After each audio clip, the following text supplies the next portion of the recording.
深圳，中国改革开放的最前沿，腾讯、富士康等众多行业龙头企业在这里扎根，深圳是中国经济繁荣的代表。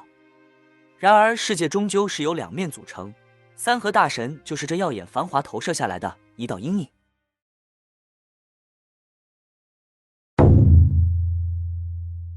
大神还有就是几天不吃饭，正常，真的很正常。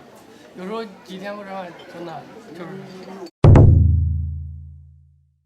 注册的资本，一家公司注册资本是500万，3家是1500万。深圳的三和人才市场聚集了很多寻找工作的人，其中一些是一类特殊的人，他们寻找工作会要求工作不要太累，工资当天结清，拿到工钱干1天玩3天，饿了吃挂逼面，渴了喝青蓝水，有钱就住10元左右的廉价旅馆，没有钱则露宿街头，用最低生活标准活下去。没有工作做就把身份证、手机等一切能卖的家当卖掉换饭钱。这群潇洒人生的人就是三和大神。宋春江则是这一类人中非常鲜明的代表，在三和大神之中，宋春江算是比较健谈的一个。从他身上，我们能对三和大神这个群体有一个更深一点的了解。以前是在那个家里面那个技校嘛，学皮鞋技校，学那个服装电脑什么玩意儿。宋春江时年27岁，15岁就从老家河南的技校毕业，出来打工。实际上，以当时宋春江的年纪，应当是算非法童工的。但是在当时的社会环境下，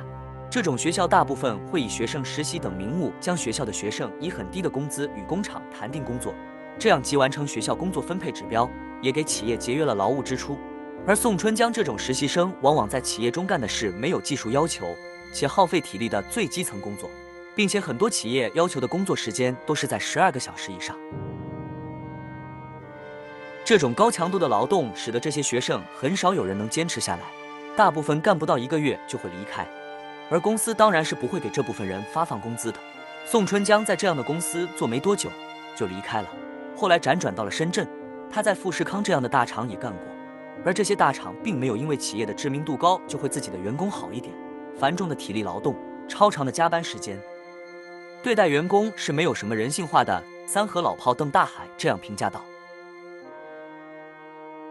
超负荷的劳动，重复且没有技术性的工作，仅仅只够糊口的工资，让拼搏了7、8年的宋春江逐渐失去了坚持工作下去的动力。宋春江的境遇有点像北京折叠中颓唐的老刀，同样是低端人口，同样的食不果腹，老刀为了钱可以冒着死掉的危险去送信，因为老刀对未来还抱有希望，而宋春江显然是不会的。对他来说，这种努力是没有意义的，在他眼里根本就没有希望这个东西，只要今天有口饭吃就好，明天不存在的。宋春江不止一次地想到自杀，甚至与一个网友相约一起自杀，但是在见面后，两人都放弃了自杀的念头。为什么？他们也说不清楚。在宋春江走投无路的时候，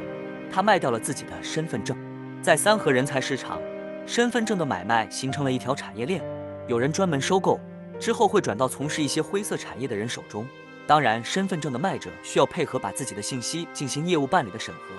也就是说，他们卖掉的不只是身份证，而是连同自己的身份一起卖掉了。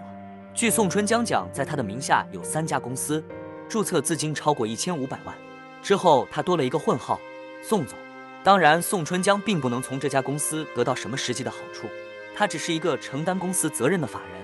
而这种公司往往又从事非法活动，被查获的时候，理论上承担责任的就是宋春江。吊诡的是，宋春江已经没有了任何能证明他身份的东西，他是一个不存在的人，所以也就查无可查。即便是这样，宋春江也有着一点自己坚持的东西。有人那基佬问你，他说给你100块钱让我搞一下搞我说滚蛋，他妈个逼，我他妈的饿死也不让你搞一下。拥有3家公司的大神宋总，并不是对金钱没有渴望，因为爱好网络游戏，在玩游戏的时候，听说通过玩游戏就可以赚钱，这对宋春江来说简直是量身为他打造的工作。于是贷款2万元用于投资游戏挣钱，做代练卖装备。但是因为对于行业的不了解，游戏账号被平台封禁，投资的钱也打了水漂，创业失败。于是宋春江又回到了起点，为了吃饭。之后宋总借钱买了部手机，又开始做直播。宋春江通过直播慢慢有了一些收入，借的钱也还上了。但是直播中不断的有观众劝他结束大神式的生活，上岸找个工作。说教对于宋春江来说难以接受，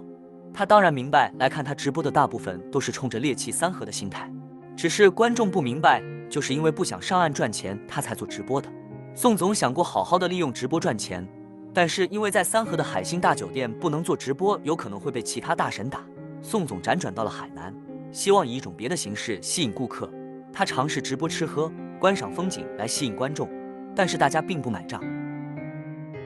他们想要看的是宋春江打包剩饭、露宿街头，甚至有些人会大骂宋春江骗吃骗喝。最终直播账号被封掉，断掉了生计，以及无端的谩骂让宋春江身心俱疲。他回到了三河，换了平台，偶尔做直播。此时不断的有来自全国各地的人抱着不同的目的与小有名气的宋春江攀谈，或者请他吃饭的，甚至三河红姐也偶尔来给他捧场。也许当时的宋春江会感到一点点幸福吧。